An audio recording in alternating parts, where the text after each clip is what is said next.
Welcome all. This is the first chapter of the textbook, Introduction to Statistics, and this is our first lecture for the semester. So let us get going. So, when we talk about what is statistics, right? The word statistic actually refers to a piece of data that is obtained from a sample. However, when we speak about statistics, say plural, you would think that that is referring to data, multiple pieces of information obtained from a sample. But traditionally, when we speak of the term statistics, what we really mean is statistical procedures. And that's what this class is going to be focused on, various statistical procedures. So ways of describing data obtained from a sample, and also ways for us to make inferences about a population based on the data that we obtained from a sample. So some uses for statistics or these statistical procedures include organizing and summarizing information. And this is what chapter 2 is going to be about. Chapter 3 and 4 will be about. Then we have some chapters that will segue into essentially the next use of statistics is to determine exactly what conclusions are justified based on the results that were obtained. Another way to think about that is we can use statistical procedures to determine whether or not we should quote unquote trust the results that we found using a sample, and whether or not we should then infer something about a larger population based on those results. So the goals of statistical procedures are to provide us with an accurate and meaningful interpretation of the data that we obtain, and also to provide us with a standardized way to evaluate data.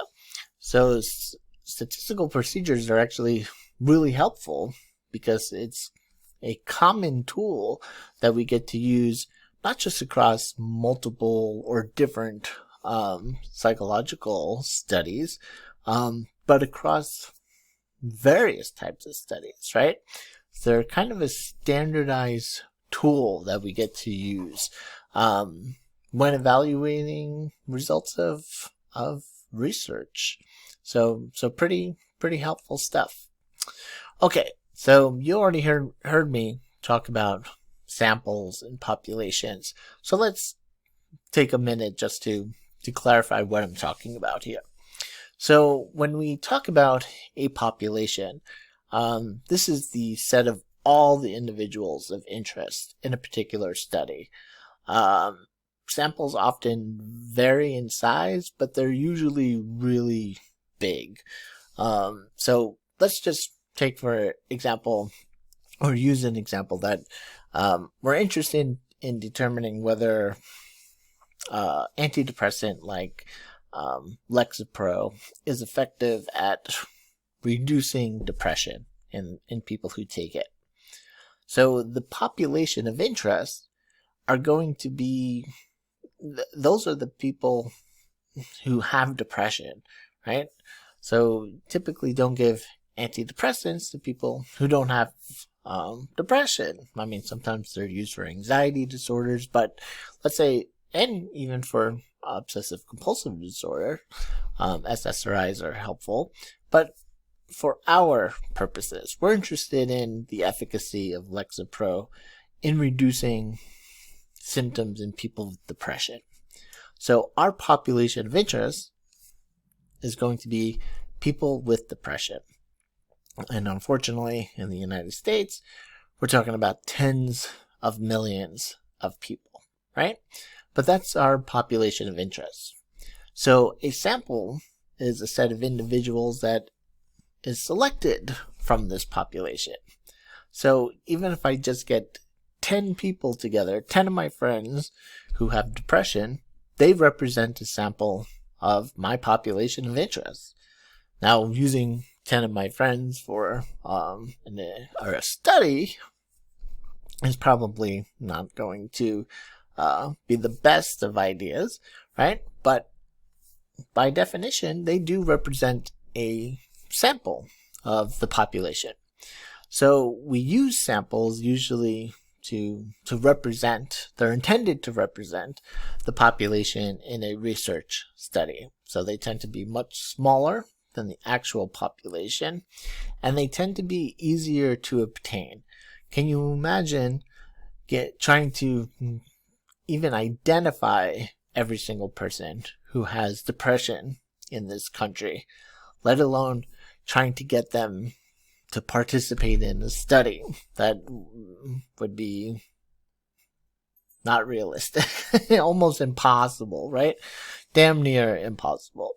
Now, it's important to note, or it's worth noting, let's say, that Psych 221 is essentially a statistics class. So it's not a parameters class, right? So data that we get from a population, a piece of data we get from a population, we would call that a parameter, right? Any information we get from a population would be called a parameter. Information that we get from a sample is called a statistic.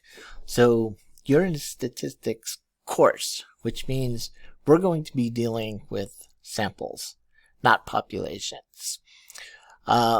Keep that in mind as we move forward. Okay, so how do populations and samples interact with one another? Why do we use samples? What's the purpose of them? Well, let's take a look. Let's just take a look at this figure here. So we see up top, we have the population of all the individuals of interest. In our example, these are all the Americans who have depression. Now we could go worldwide here. We could say every human who has depression, and now we're talking about hundreds of millions of people. So let's just keep it to the US for now, which is still tens of millions of people. So still pretty unrealistic, right? But this is the population. These are the people that we're interested in studying. It's going to be really hard, again, if not impossible, to actually study all those people. So instead, we're going to select a sample of people from this population. We're just going to get a smaller group of people who have depression, right? Now, the goal here is that the sample of individuals who have depression are selected to participate in our study. So what we hope to do is run our study with this sample, find out what happens in our study, and then be able to generalize the results of our study using this sample to the general population. So let me just go through this one more time with our example. We have a group of people, a large group of people with depression. This is the population of interest, right? We want to see whether or not Lexapro is effective at treating depression or alleviating symptoms in people who have depression. So instead of testing the entire population, what we're going to do, sorry about that, my dog started barking. So instead of identifying everybody who has depression and giving them all Lexapro, what we're going to do is get a sample of people, a smaller group of people, let's say for our purposes 100 people who have depression. And we're going to maybe give half of these people Lexapro and the other half we're going to give them nothing. Maybe just a placebo, a sugar pill. And then let's say, moving on to this step here, that we find in our sample that the people who got Lexapro actually decreased in their depression scores. They improved, while the people who got the placebo didn't show much improvement at all. Our goal then is to be able to close this circle, right? And say that Lexapro is, or any SSRI, any antidepressant there, third generation antidepressant, any of those, in our case Lexapro, is effective in treating depression for everybody who has depression. That's the goal of statistics. That's what we use these tools for. So again, if you've taken stats in the math department, it might be very different in terms of what the approach was and what you were expected to learn. We are not so much concerned about the mathematics behind, say, these procedures. We're more concerned with this right here, making this connection. Can we apply the results that we got from this sample to the general population from this smaller group? Can we apply that to everybody who has depression? So that there is what we call inferential statistics. Can we infer something about the population based on the results from our sample? Okay, so let's just go over some definitions here that are going to come up as we move through this chapter and as we move through the semester. The first is the term variable. So a variable is essentially anything that can change, right? Your book, this is the technical definition, characteristic or condition that changes or has different values for different individuals. So a variable, again, it's just something that can take on different values at different times and or for different people, so on and so forth. Data. The word data is actually plural, even though this is kind of changed in terms of the rules. It's kind of acceptable now to not necessarily consider data plural. I'm not that much of a grammar freak as I used to be. So even you're going to hear me, use the word data to refer to even a single piece of information, even though you could see right here at the bottom, the last line here, a single piece of information is supposed to be called a datum, right? So datum is singular, data is plural, but this grammar rule has kind of disappeared, right? So data is plural, and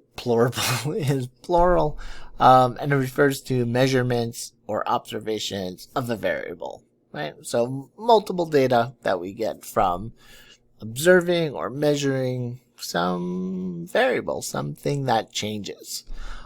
Data set is a collection of measurements or observations. So this is all the information that we get from observing this variable.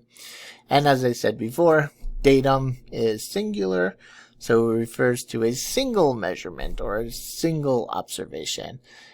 We typically refer to it as a score or a raw score. So keep these in mind, even though, like I said, tide is changing, and you'll even hear me mess this up, which 10 years ago I would be like, no, this is the way it is, but now it's just acceptable. Nobody really uses datum, even though we probably should. Okay, so going back to this idea, like I said before, that you're not in a parameters class, right? You're in a statistics class. So what's the difference? Well, when we talk about parameters, I mean, what is a parameter? Well, it's a value, usually a numeric value, that describes a population of interest, that big group that we're interested in studying. So it's derived from measurements of the individuals, all the individuals that are in the population. That's the key word there, all. That's very difficult to do. Now, if I were interested in just, how Lexapro affects students who attend SUNY Oneonta, I might be able to test all the students at SUNY Oneonta. Even that would be really kind of difficult to do, because it'll be hard to get a hold of some people. Some people are not going to want to cooperate. Some people are not going to want to participate. And we still have, about 6,500 students at this college. So that's going to take a whole lot of time. But if I were only interested in how it affected SUNY Oneonta students, then that's my population, SUNY Oneonta students, right? Now, populations can be expanded, and maybe not just SUNY Oneonta students, but maybe all college students in New York State. Okay, we're still talking about a lot of people, right? Lots of people. So not just all students in New York State, but all students have depression in New York State. That would be my population. Now, it's all of a sudden became much more difficult to test everybody in that population, right? Even if I were just interested in the effects of Lexapro on students who have depression in New York State, college students who have depression in New York State, I probably want to start moving over to the statistics column here. I probably want to start getting samples. I would say even college students at SUNY Oneonta, 6,500, to try to test, try to identify the students at SUNY Oneonta who have depression, and then try to test them and stuff, might be way too much.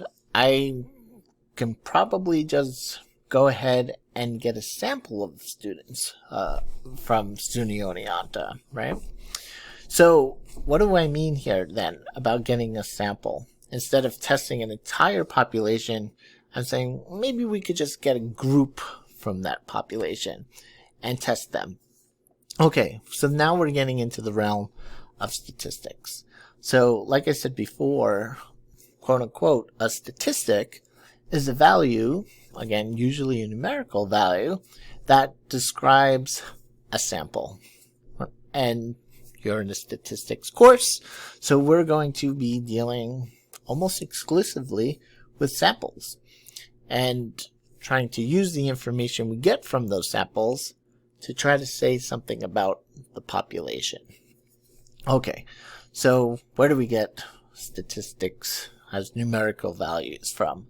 Well, they're derived from measurements of individuals within this sample.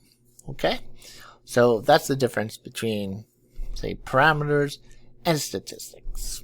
One involves values that come from a population. The other involves values that come from a sample. Okay, we could also think of statistics in terms of descriptive and inferential statistics.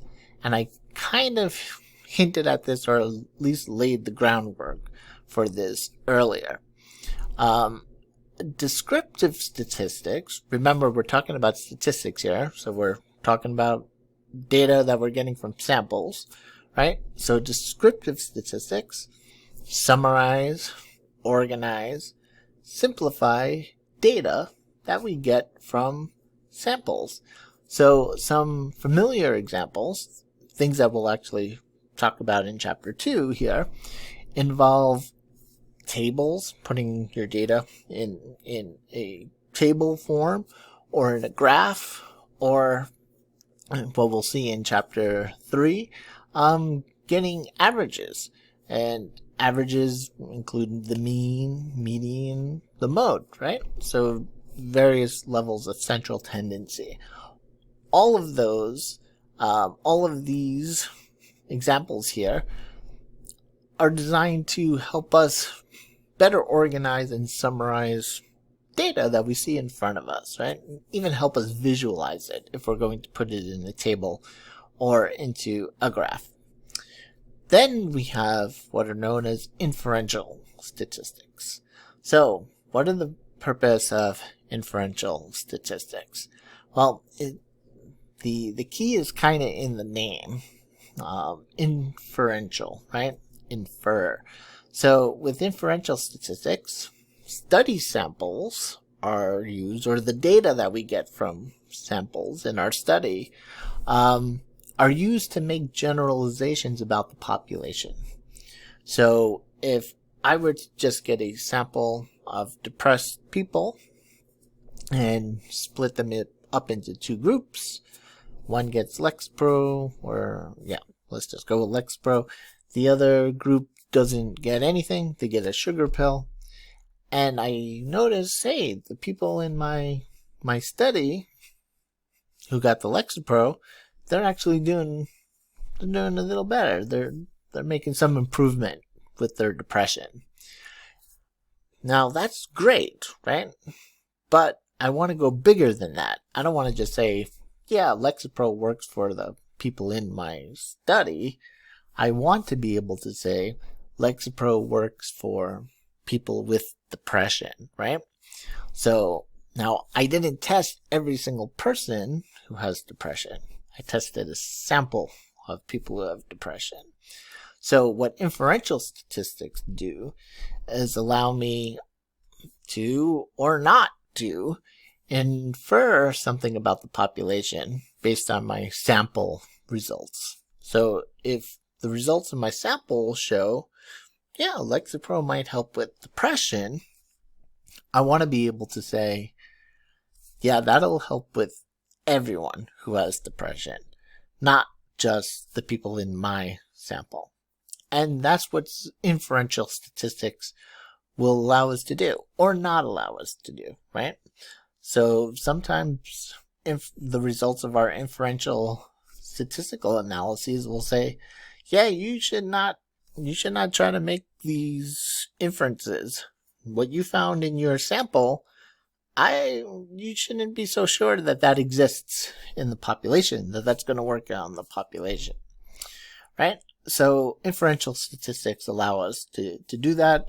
Some common terminology that you'll hear regarding inferential statistics is margin of error.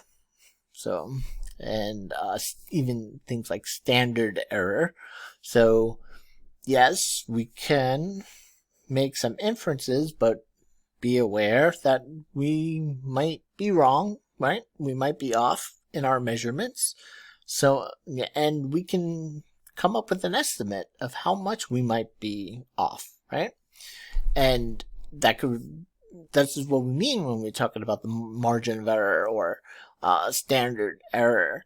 We're basically saying, yeah, anytime we want to go from a sample to population, we're gonna, there's gonna be some possibility that we're not gonna get the same exact results. And we can estimate about how much those results might be off. Another common terminology that you'll hear is this word statistical significance, right? Or statistically significant. Essentially what this means is that we are pretty certain that the results that we found in this sample were not due to just chance. It wasn't due to some coincidence.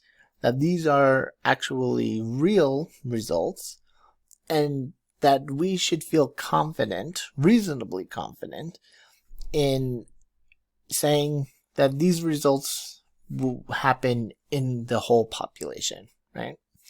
In other words, when we talk about results being statistically significant, we're at least 95% sure that we would find the same results if we tested everybody in the population. It gets a little bit more complicated than that, but again, this is just an introduction to that concept. Okay? Alright, so if we're dealing with samples and not a population, well, we have to think about how exactly it is we're going to get a sample. How are we going to pick people out of that population to be in our sample? Inevitably, there's no way we're going to be 100% accurate in getting a 100% representative sample, right? Even if we use random sampling, which means everybody who's got depression, for our example, everyone who's got depression has an equal shot. We're just going to pass out tens of thousands of tickets and we're just going to randomly call 100 names in. There's still the possibility that our sample is not completely representative of the population. And this is what we mean by sampling error. So that the sample is never going to be identical to the population. Unless you're dealing with a really small population and you got a really big sample, even then, it's going to be off, right? Even if what do we have? 40 students in this class. If I randomly selected 10 of you and asked you what your age is, I'm going to get a number. I'm going to get a mean for those 10 people. Then I could just go ask the whole class, what are your ages, and get the actual average. Chances are that sample of 10 people it's going to be close, but it's not going to be complete. It's not going to be 100% accurate of what the real mean is, right? So why? Well, because those 10 people aren't likely to represent the whole class 100%, right? There's going to be some level of error in there, what we call sampling error. So the sampling error refers to the discrepancy or the amount of error that exists between a sample statistic and the corresponding population parameter. In our example, the average age of those 10 students I pulled from our class versus the actual average age of all 40 students in our class. Those numbers are going to be off. Hopefully not by a lot. Let's hope the sampling error is small, but there's going to be some error there. Another example here is that we often see whenever we see polling, and we just went through an election cycle, so we saw lots of polling. But an example that we might see at the end of a poll, when we see Hillary and Trump, or Biden and Trump, who's in the lead, you'll see on the bottom, margin of error plus or minus 3 or 5 points or something like that. So here's an example. This poll was taken from a sample of registered voters and has a margin of error plus or minus 4 percentage points. What they are saying there is these numbers that we're presenting for Joe Biden and for Donald Trump, they could be in reality, right? They could be 4 points above this or up to 4 points below these numbers that we're presenting. So whenever you start seeing somebody in the lead for a political poll, always go look at the margin of error. If their lead is within 4 points of each other, they're statistically tied. So keep that in mind. Okay, so here's an example of some population error here, or sampling error rather. We have a population of 1,000 college students, right? We see that. Where's my mouse? Population of 1,000 college students. The population parameters, so these are the actual numbers for all 1,000 students. Average age, 21.3 years old. Average IQ, 112.5. 65% of the population is female, 35% is male. Let's say we take a sample, actually 2 samples from this population of 1,000 students. In the first sample, it looks like we only selected 1, 2, 3, 4, 5 people. Pretty small sample, right? So sample 1, we only selected 5 college students, and their sample statistics, remember, because this is information coming from a sample, it's not a parameter, it's a statistic. The average age is 19.8 among these 5 students. The average IQ is 104.6, and it's 60% female, 40% male. Let's see if our second sample is a little closer to the population. Here we got 1, 2, 3, 4, 5, so another small sample, only 5 participants in here. And let's see what their statistics are. Their average age is 20.4. Their average IQ is 114.2. And in this sample, it's 40% female, 60% male. Right? So how do these sample statistics compare to the actual population parameters? Here, 19.8 compared to 21.3. Here, 20.4 compared to 21.3. Looks like sample 2 is doing a little better in terms of being a little less sampling error when it comes to the average age, right? What about IQ? 104.6, 114.2. So again, it looks like sample 2 is doing a little better in terms of sampling error when it comes to average IQ. See breakdown by gender. It certainly looks like sample 1's doing better when it comes to being more representative in terms of the population when it comes to the gender breakdown than sample 2 is. But hopefully this gives you an illustration of how sampling error can work. Okay, so the role of stats in experiments.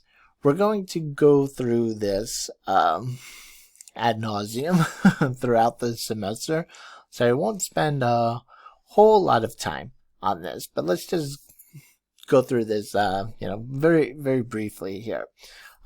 Step 1, we see, let's say, an experiment, which we haven't even really spoken about yet. What makes an experiment different than other types of studies. But say we have a population of college students. So we have a group of college students, a large group of college students that we're interested in studying.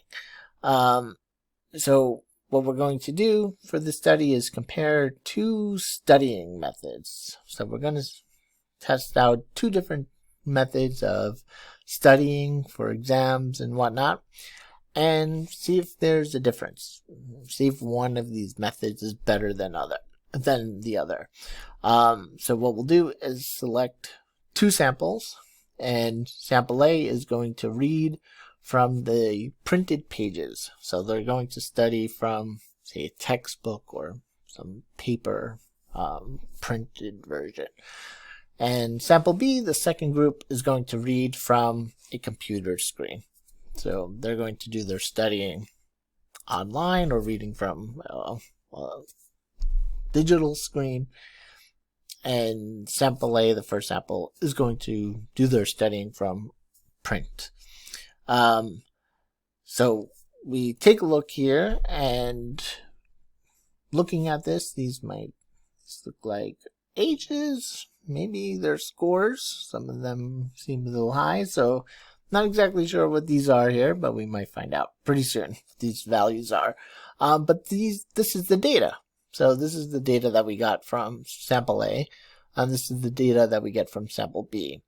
So we can use descriptive statistics to take all of these data points here and summarize them, right? And you can see this is a histogram, which we'll learn about in the next chapter, but it's just a way of graphing data. And we see that we can graph the data and get a histogram for group number 2 as well. But we also got a measure of central tendency. We got an average. More specifically, we got a mean. So we have a mean for group A of 26 and a mean score for group B of 22. So it looks like, reading off of printed pages, whatever exactly these scores are, it looks like you score higher from reading or studying off a printed page than you do a computer screen. But is that a big enough difference? 26 versus 22? Is that a real difference? Is that a meaningful difference? Well, the next step would be to use inferential statistics to determine whether this is a real difference, right?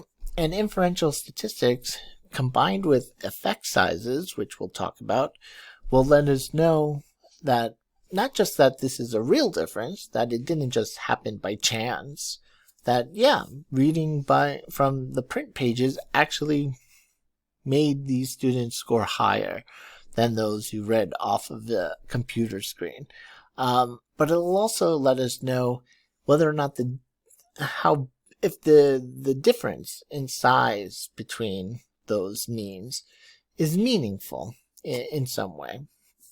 Is it important, let's say, right? So inferential statistics will say, in this case, just trying to read on a little MacBook Air here. So let me make sure I'm reading this correctly. So the sample data show a 4-point difference between the two methods of studying. However, there are 2 ways to interpret the results, right? One is that there actually is no difference between the 2 study methods, and the sample difference is due to chance. You just got these results by chance, right? The second way to think about these results is that there is really a difference between the 2 methods. That sample and the sample data accurately reflect the difference. So either this difference happened because of chance, the study methods don't really cause any difference, or study methods do cause a difference, and those results weren't due to chance, right? So let's just go through this one more time here. We have a population of interests. We select a sample from them, from this population. We, in this case, hopefully used random assignment to assign them to 2 groups here. We collected data or statistics from these samples. Then we used descriptive statistic techniques to summarize the data for each group. Then we used inferential statistics to determine whether the differences between the 2 groups was actually real, or if it was just due to chance. Okay. So when we talk about relationships between 2 variables, we took a look at an example of how an experiment might work, but we also have a few different ways that we can examine relationship between variables. Some of them are not experimental. For example, the correlational method. The correlational method is not experimental because we're not manipulating anything while using this type of technique, but it still can be a useful method, right? So while using a correlational method, we're using one group of participants. We don't need separate samples here. It's just one group. But we're studying two variables for each of the participants that exist within that group. The goal is to describe the type of relationship that exists and the strength of the relationship that exists between these two variables. And we'll do an example of this in a second here. So patterns that exist in the data will reveal relationships, hopefully, right? That's what we're looking for, at least. Not all of those relationships are going to be strong, and not all of them are going to be quote-unquote statistically significant, meaning some of those relationships might exist just due to chance factors. So again, this is a non-experimental method of study. What makes an experiment different, and we'll again discuss this throughout the semester, an experiment involves manipulating a variable, aka the independent variable, and then measuring the effects of that manipulation. And that measurement that we're looking for is called, that's the dependent variable, right? So changes in the dependent variable are dependent on what we did to the independent variable. But with the correlation study, or the correlational method, we're not changing anything. We're just seeing if two variables are related to one another. So we can take this example here. We have some data. It looks like from 1, 2, 3, 4, 5, 6, 7, 8 participants, and we got these 8 participants, who knows how, but let's say, we picked them out of our class, right? And we asked them their wake up time. So what time do they wake up? And then we asked them their GPA, so their academic performance. So one easy way for us to try to visualize the relationship between the time you wake up and your academic performance is by using a scatter plot. So what does a scatter plot do? Well, it takes the data that we got from each individual student and plots it out in this scatter plot over here that we got, right? So let's just take a look at student A. So student A wakes up at 11.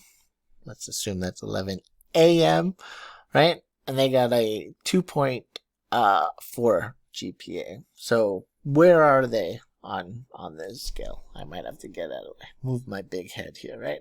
So looks like student A wakes up at 11 o'clock. So we go on the x-axis here, go over to 11 o'clock, and they got a 2.4 GPA. So we'll go up to 2.4. So bam.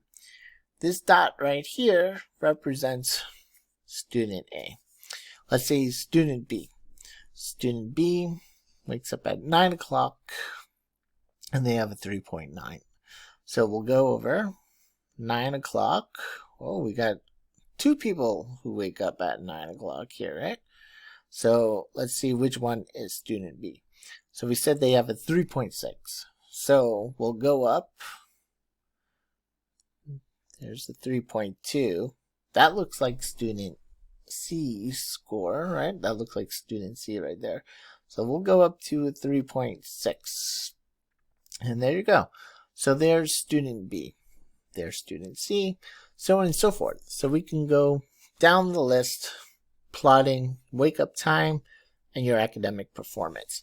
But what I want you to do is focus on the pattern that's starting to emerge here, right? If I could only draw a straight line, it looks like the line would do something like that, right? Looks like it's kind of going down. So we'll figure out how to interpret that in a moment here. But I'll just tell you straight off the bat, that's what we call a negative correlation, right? Meaning as one variable goes up, so it looks like as we increase on variable X, or the later you wake up, right, the lower your academic performance, or the lower your GPA. So in a negative correlation, as one variable increases, the other one decreases. If this were a positive correlation, this pattern here would actually be flipped. It would kind of be a mirror image, meaning that in a positive correlation, those who wake up later, so the longer it takes you to wake up, the higher you're actually scoring on your GPA. But that's not what's going on here, right? We're starting to see a negative relationship. So as we go up on one, we're decreasing on the other, and it looks like it's a pretty strong one, or a pretty clear relationship that's taking place.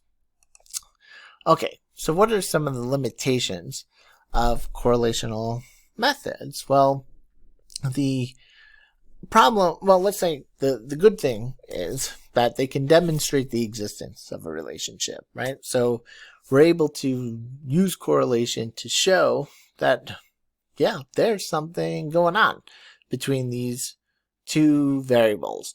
They're related in some way. And we could actually go further than that. You'll see in this class is that we can say the nature of the relationship. So we could say as one variable increases, the other one is decreasing. Or as one variable increases, the other one is increasing. And we could also say, or estimate or calculate the strength of the relationship. We could say there is a relationship there, it goes in this direction, and it's a weak relationship, or it's a moderate relationship, or it's a strong relationship that exists between these variables. What we cannot do is explain why those variables are related. We don't know, right? So looking at the previous data, we can guess, like, okay, people who are sleeping in, maybe they're a little lazy, or maybe they're partying too much the night before, and that's causing their GPA. But we don't know that. That's not something we tested, right? So we cannot make claims about why this relationship exists. And most importantly, correlation does not demonstrate cause and effect relationships between variables. So we cannot look at that data that we just looked at and say waking up later causes you to drop in GPA. Correlation does not allow us to do that, right? So correlational methods, we could think of them as pretty much descriptive methods for our purposes. Once you get into 222, you'll talk about correlation more, and you'll start talking about linear regression, and then you can do a lot more with correlation. But for now, it's kind of just describing the nature and strength of the relationship between two variables. Okay, so data structure for comparing variables here. We don't have to go into this too much. We're starting to get into how to set up data for graphing, and I'd rather save this for chapter 2 for now. So I'm just going to go ahead and skip this slide. Okay, so the experimental method. We touched upon this very briefly before, but the goal of an experiment is to be able to demonstrate a cause and effect relationship between two variables, or two or more variables, but we'll keep it simple, between two variables, an independent variable and a dependent variable, let's say. Some of the major factors that are included in an experiment that we don't see in other types of studies. The first is manipulation. meaning that the experimenter is actually manipulating one of these variables, namely the independent variable, to see if that manipulation causes differences or changes in another variable that we call the dependent variable. So an experiment has a manipulation by the experimenter. Another key component of the experimental method is experimental control. So the experimenter tries their best to rule out any other potential variables or any other potential causes for this relationship between the independent and dependent variable. So going back to our example about whether Lexapro might be effective at reducing depression, I would be conducting an experiment because I'd be manipulating one variable, namely the medication, the Lexapro. Either one group is going to get it, right, and the other group is not going to get it, and then I'm going to see the effect of getting it or not getting it on depression scores. So independent variable, how does it affect dependent variable, depression? Also within this method, I would be doing my best to make sure that I am controlling for any other variable that can affect depression. Now, it doesn't mean that I have to control every variable that can affect for depression, but I need to account for it, right? I need to control for it or account for it. So what are some things that can affect depression? What are some things about participants that might affect depression? Well, clearly, if some participants are in therapy while they're in my experiment and some participants are not, clearly therapy can affect depression scores. So I need to be mindful of that, and I need to make sure, that the participants who are in therapy are equally distributed between my two groups, right? So that way the effects of therapy cancel itself out. So we need to control for for participant variables, and also for environmental variables, right? So the name of the game in experiments is to manipulate a variable and then try to control for or account for any other variables that might get in the way of that causal relationship between an independent variable and a dependent variable. Okay, so structure of an experiment. Again, this is starting to get into the graphing or setting up data realm, which I want to try to save for chapter 2's lecture here.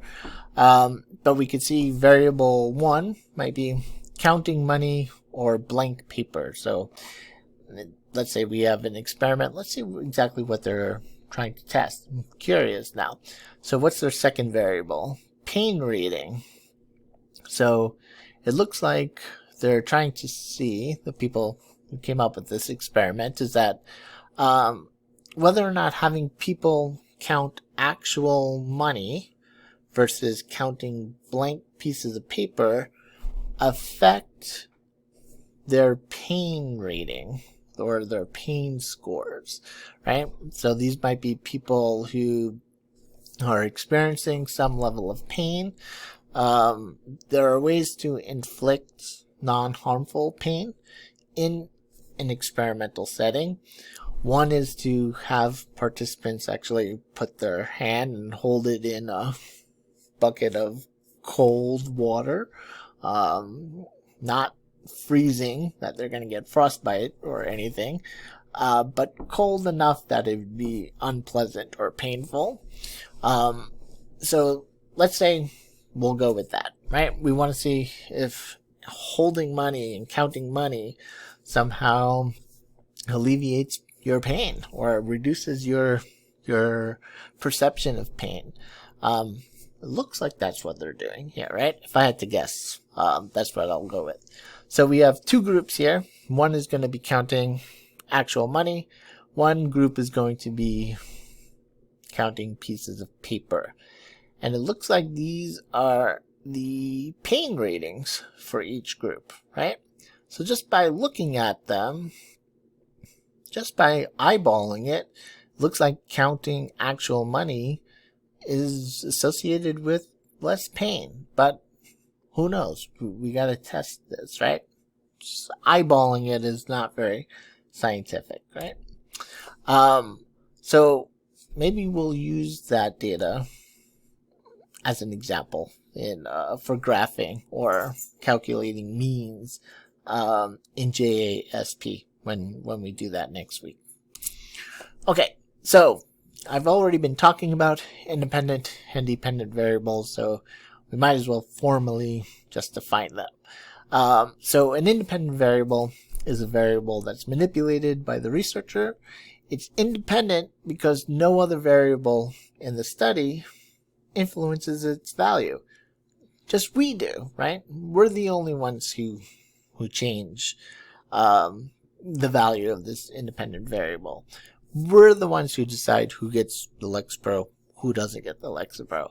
We're the ones who decide who gets to count the real money versus just blank pieces of paper. And the dependent variable is the variable that is observed to assess the effect of our change on the independent variable, which is also referred to often as the treatment, right? So, and the treatment doesn't necessarily mean, or doesn't have to be, some type of, actual physiological treatment. It's just the level of the independent variable that you are interested in, that you think is actually going to affect the dependent variable. So, counting actual money might not necessarily be a physiological treatment, right? Even though it looks like that's kind of what they were going for. It's not physiological, definitely psychological treatment there. But the dependent variable is dependent because its value, how it changes, is assumed what we think. It should be dependent on the value of the independent variable. So the people who are getting Lexapro, or the people who let's say that in our first example, the depression example, your depression scores should be dependent on whether you got Lexapro or not. In that second example, your pain rating should be dependent on whether you counted real money or the blank pieces of paper. So let's talk about a couple of different methods of control that exist within experiments, because we said manipulating a variable, the independent variable, is just one aspect of what makes an experiment an experiment. But we also have this issue of control. So various methods of control include random assignment of subjects. So I said before that it might be hard to get a truly representative, a truly random selection of participants from a population. But once you do have your participants, you must randomly assign them to the levels of your independent variable. So once I have 100 participants there for my depression study, or our depression study, we must randomly assign people to be in each group. We have to randomly assign people to either get the Lexapro or not get the Lexapro. There are some other techniques of assignment that we can use, and we'll talk about in a second here. But random assignment is usually the best, particularly if you have a larger sample size.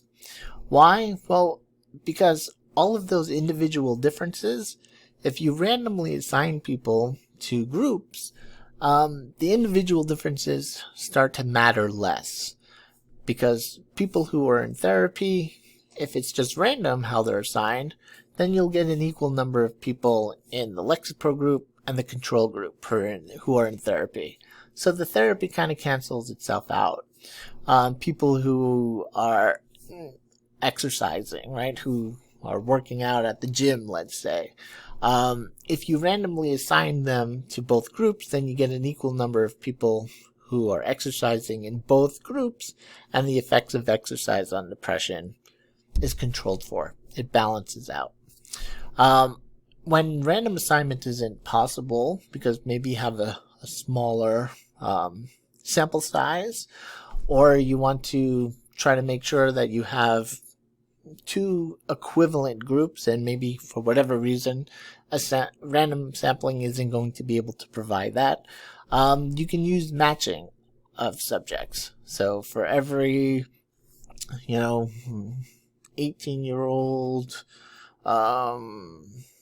middle class male who exercises, say you have two of them in your sample, you're going to make sure one ends up in the Lexapro group, one ends up in the placebo group.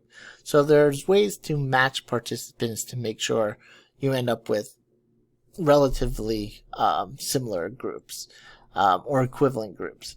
Random assignment should do that, but you kind of need a larger sample in order to ensure that that's happening. Also, holding levels of some potentially influential variables constant, meaning maybe we're going to pre-screen people we're not going to let people in our depression study who are also in therapy. So essentially we're going to hold it constant. Nobody in our two groups are going to be in therapy. So now we kind of eliminated therapy as a potential cause for changes in depression by eliminating it or holding it constant. Okay, so having a control condition, we've been talking about this. This is also known as a placebo group, a control group, and this is comprised of individuals who don't receive the experimental treatment. They either receive no treatment at all, or they receive a placebo. It's neutral, a sugar pill, right? And the purpose of this is to have some baseline of comparison. So how do we know that Lexapro is actually working to decrease depression? We need some group to compare it to. So that's what the that's what the control group is there for. The experimental conditions or condition, this is the group that actually receives the experimental treatment. This is the group that receives the Lexapro. In the money counting experiment, the experimental condition is the group that counts the real money. The control condition would be the group that is counting the blank pieces of paper. Okay, so when it comes to variables and measurement, we obtain scores by observing and measuring variables that we use to help define and explain human behaviors and emotions and cognitions, right? As psychologists, we're interested in all of those things. So the process of measurement consists of applying carefully defined measurement procedures for each variable. So what exactly does that mean? Well, in psychology, we study things that are a little bit theoretical in a sense, right? We study things that are not easily measurable. So think about a study on happiness, for example. Well, what the hell is happiness? You and I might have very different definitions of happiness. You and I might actually experience happiness in very different ways. Happiness is not something that I can order a blood test for, right? So think about even something like love. How do you measure love? Like, what is love? Yet we can study it. We do study it, right? So in psychology, we're often interested in what we call constructs. These type of theoretical variables that are kind of hard to measure, right? So constructs may be these internal attributes or characteristics that we can't observe directly. and they might actually mean different things to different people. However, they're useful for describing and explaining behaviors, right? So when we say, why does this person act that way? Well, because they're happy. Why is this person acting like that towards that person? Well, because they're in love with that person, right? What does either one of those things mean? Well, luckily we can study these constructs and these hypothetical or what's the word I'm looking, conceptual type of variables by means of an operational definition. So what is an operational definition?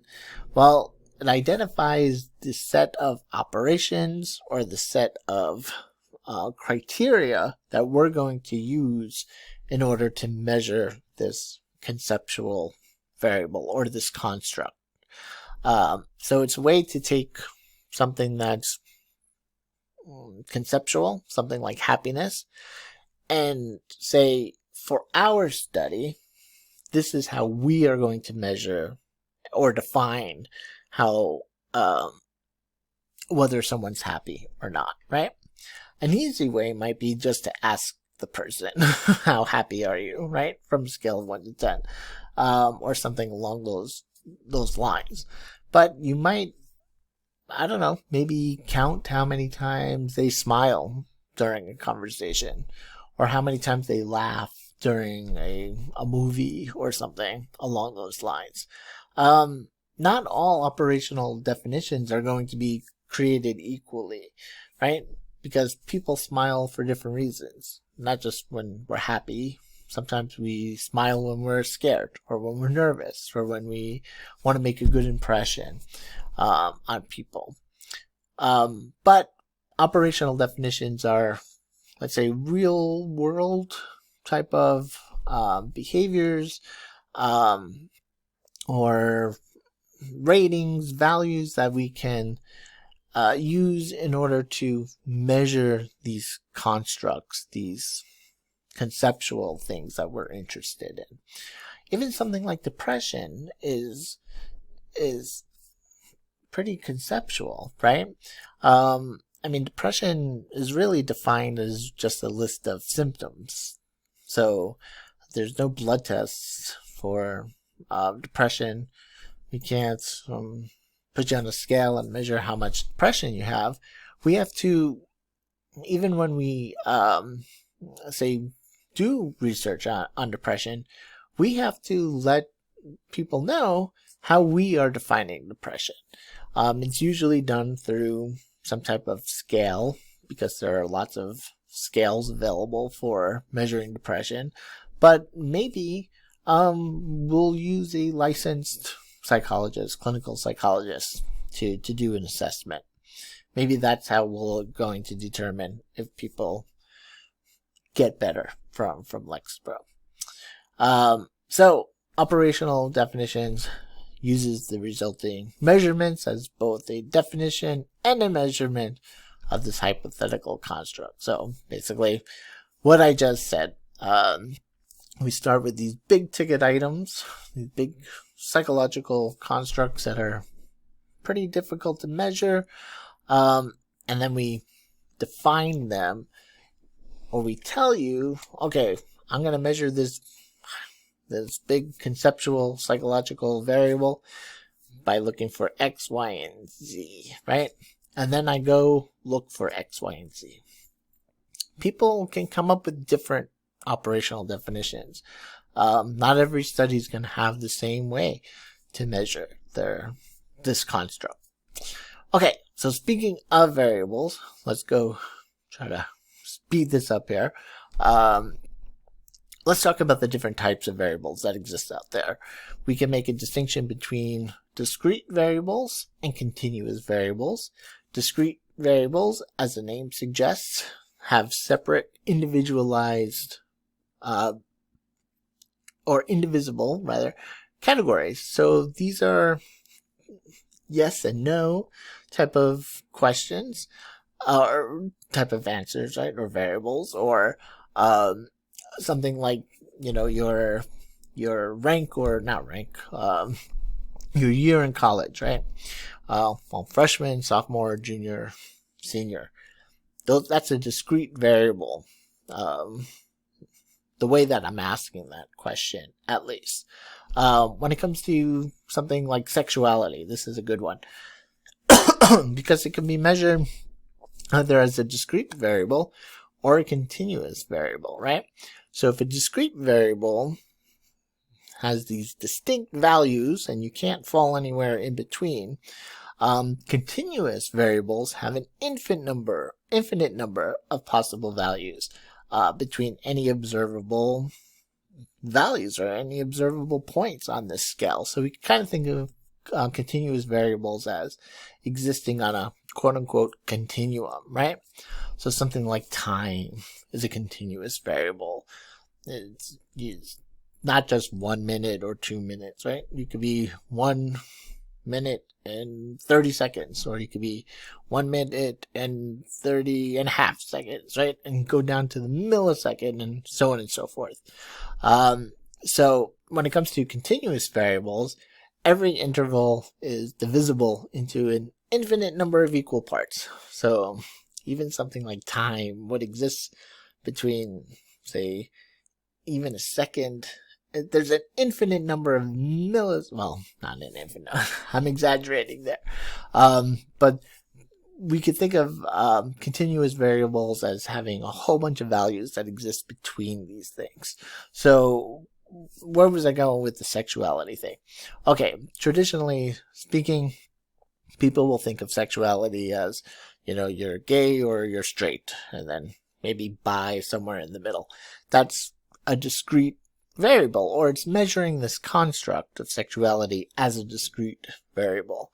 But someone like Kinsey and Kinsey's scale actually measures sexuality on a continuum. So it measures sexuality as a continuous variable. So you don't just have to be gay, bi, or straight. You can be in between those categories, right?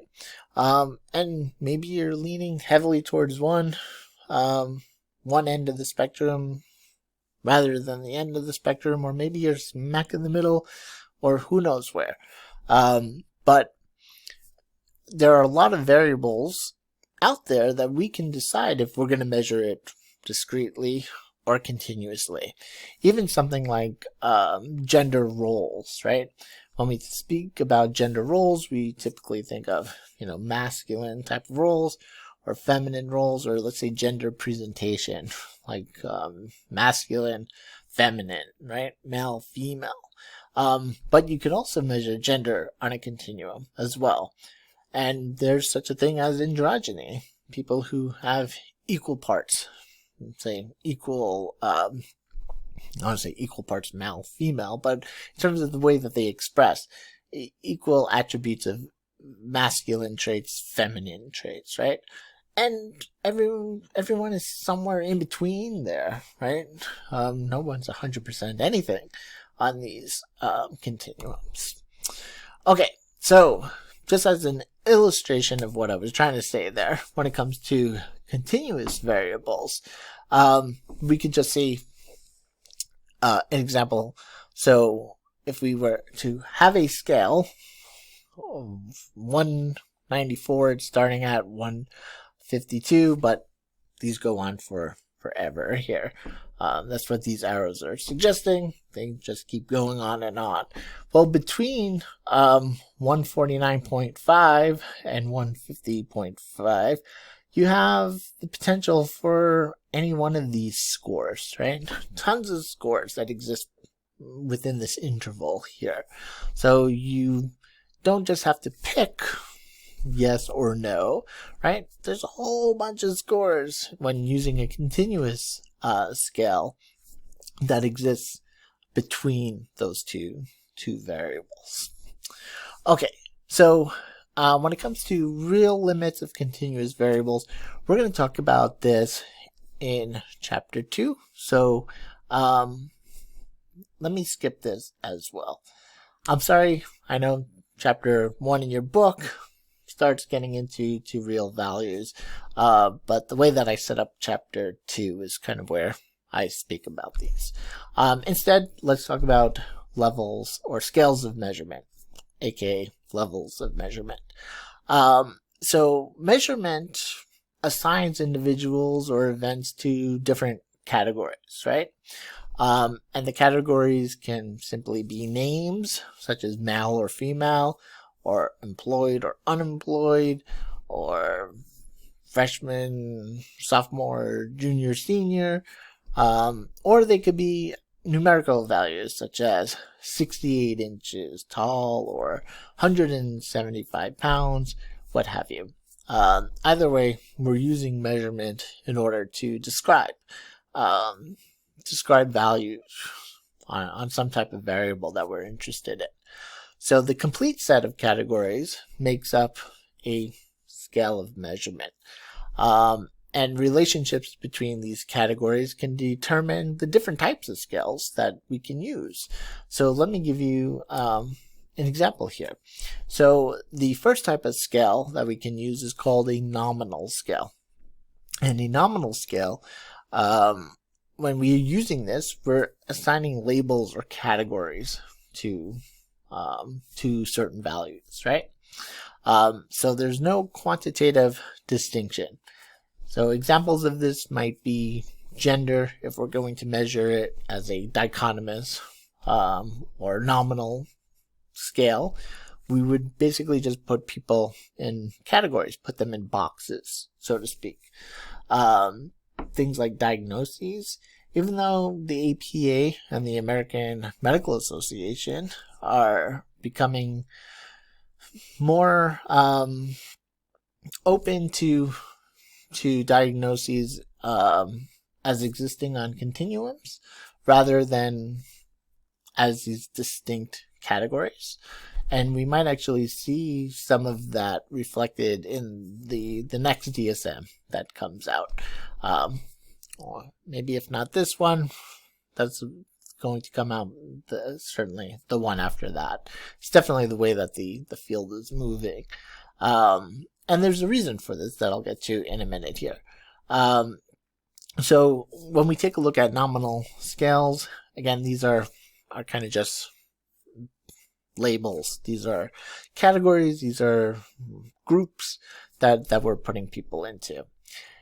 I said there's a reason for moving away from labels like that for diagnoses, because they're not necessarily that helpful, right? To say that somebody has depression, well, the way you experience depression and the way I experience depression might be very different. And, using one label to describe both of our experiences might not only be inaccurate, but might actually be detrimental in terms of how we treat people with depression, right? Now we can use a different scale. Instead of just putting labels or putting people in boxes, we can use an ordinal scale. And an ordinal scale, it also categorizes observations, so there is still a nominal component to this scale. However, those categories are organized in a way based on their size or magnitude. Another way to think about that, ordinal, this is a rank order scale. So classic example is, say, a marathon. People will come in first, second, or third in a marathon. First, second, third, those are still categories, right? Those are still groups there. But first, second, and third, they're groups, but there's some type of numerical value associated with each. We know that first is above second and above third, and we know second is above third, right? The problem is we don't know how much difference exists between first and second. and third, or second and third. And when it comes to marathons or any type of sporting events, the difference that exists between first and second is usually really small, right? Most of these types of events are won by a few seconds or even milliseconds. So the difference between first place and second place tends to be really, really small. And then third place tends to be out here somewhere. And then fourth place all the way out there somewhere. So there's no equal intervals between first, second, third, fourth, fifth, so on and so forth. So it's a little bit more informative than a nominal scale, but it's really not giving us the complete picture here, right? So some examples of ordinal scales, ranking class, which we don't do at this college, which is a good thing. It's what they're obsessed with in law school, or a lot of law schools, right? But yeah, so you're first in class, or second in class, third in class. Okay, what's the difference between first and second in class? You probably both have 99, both have A pluses, right? But maybe first in class is a 99.9, second in class is a 99.89. Who the hell knows? Nobody really knows the exact difference between these categories. The same when it comes to something like clothing size: small, medium, large, extra large. I'm sure you know that these categories, of course, they're laid out, so we have an idea of the order, or we have an idea of the magnitude, let's say, of differences between. We know that large is going to be higher than medium, and extra large will be higher than large, but how much of a difference? Sometimes that can change depending on the manufacturer, the brand of the clothes, right? We could also use an interval scale. So this is, we're starting to get into a level of measurement that's going to give us a lot more information, right? So when we get into the interval scale, or an interval level of measurement, we have ordered categories, and the intervals between each of these categories are of equal size. So let's just say, for instance, if we took, say, first, second, and third place in Olympic medals, gold, silver, and bronze, and we kept that in that ordinal scale, but we made the intervals exactly the same. So the difference between first and second place is the same exact difference between second place and third place, and third place and fourth place, so on and so forth, right? So think of the name interval, right? We're talking about the distance or difference that exists between these type of ordered categories. So in an interval scale, those are all standardized. Intervals or interval between categories are equal size. The issue, or let's say the difference between an interval and a ratio scale that we'll see in a minute, is that 0 doesn't really necessarily mean 0 in an interval scale. So what do I mean by that? Well, it's kind of an arbitrary 0, or sometimes there is no 0 there. So take, for instance, temperature, when in degrees Fahrenheit or even Celsius, right? When we say it's 0 degrees outside, that doesn't mean there's no temperature out there. It doesn't mean that there's an absence of temperature. That 0 doesn't really mean 0.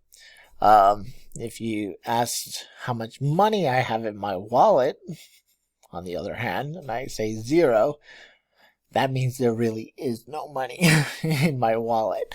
So then we would actually be talking about a ratio scale. So I'm talking about both of these things that in as kind of one type of scale because they're often combined. You will often see you'll often see the term interval/ratio scale because they kind of do the same thing, except that ratio scales, when there's a 0 there, it means 0. It means there's nothing there, right? But with an interval score, that's not necessarily the case. So let's take a look at some examples of an interval scale.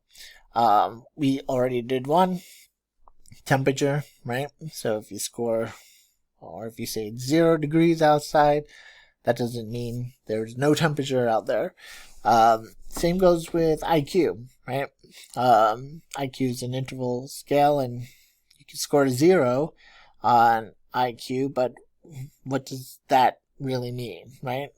This would be a person who has severe limitations, but that means an absence of what exactly, right? It's not like a real 0. It's kind of arbitrary in that sense. I'm not even going to talk about golf scores because I have no idea how golf works. So I don't know. Can you score 0 in golf? And does that mean 0? I don't know. One of you might have to help me out there. But when it comes to the ratio scale, we see it's almost exactly the same as the interval scale, except that there is an absolute 0 point. So some examples, except other than the amount of cash in my wallet, would be the number of correct answers on an exam. You can score a 0 on an exam, and that would be a ratio scale. 0 means 0. You got no points, right? Time to complete a task also. If you didn't complete the task at all, then it didn't take you any time. It was 0. Gain in height since last year. Again, you might have 0 gain in height. You're exactly the same height as you were last year. So 0 actually means 0 for ratio scales. Again, you'll see interval and ratio scales kind of combined into the same. But it's important to understand the difference, that one has an absolute real 0 and the other, the 0 is pretty arbitrary, or there is no 0. You could actually start getting into the negatives on interval scales without them even representing a lack or of something, right? If I say it's -3 degrees outside, it doesn't mean not only an absence of temperature, but now I'm beyond an absence of temperature. So it's kind of an arbitrary 0. The next 2 slides deal with scientific notation. This is stuff, again, that we will touch upon in Chapter 2's lecture. So hopefully you read through this in your textbook, but just for the sake of wrapping up this lecture so you don't have to listen to me talk anymore, go through this in your textbook, go through this in your slides when you view these individually, and we'll talk about scientific notation along with a couple of other things that I saved when we get to Chapter 2's lecture, okay? Which I'm going to take a couple minutes break, and then I'm going to start that one. So I'll see you all in a bit.